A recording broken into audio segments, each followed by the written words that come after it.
ఎలా ఉన్నారండి? బాగున్నారా? కూరగాయలన్నిటికీ రారాజు వంకాయ. వంకాయని ఎన్ని రకాలుగా వండినా గుత్తొంకాయకున్న క్రేజే వేరు. ఈ గుత్తొంకాయ కూరని చాలామంది చాలా రకాలుగా వండుతారండి. మినిమల్ ఇంగ్రీడియంట్స్తో గుమగుమలాడే గుత్తొంకాయ కూర నా స్టైల్లో ఈ వీడియోలో చూడండి.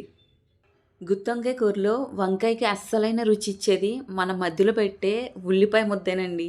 అది ఈ కూరకి గుండెకాయ లాంటిదనమాట. దానికోసం మనం ఉల్లిపాయలు, వెల్లుల్లిపాయలు, అల్లం, జీలకర్ర, ధనియాలు, కొద్దిగా గసగసాలు, 2-3 లవంగములు వేసుకొని మెత్తగా మిక్సీ పట్టేసుకోండి. ఇప్పుడు చక్కగా కడుక్కొని 4 చీలికలుగా చేసుకున్న వంకాయ మధ్యలో ఆ ఉల్లిపాయ స్టఫ్ పెట్టుకుని నూనెలోనే వంకాయలు కొంచెం మెత్తగా అయ్యే వరకు బాగా మగ్గించుకోండి, నీళ్లు వేయకుండా.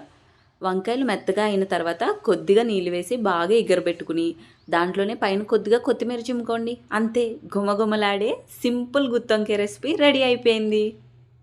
For more videos please subscribe ఇంటి భోజనం.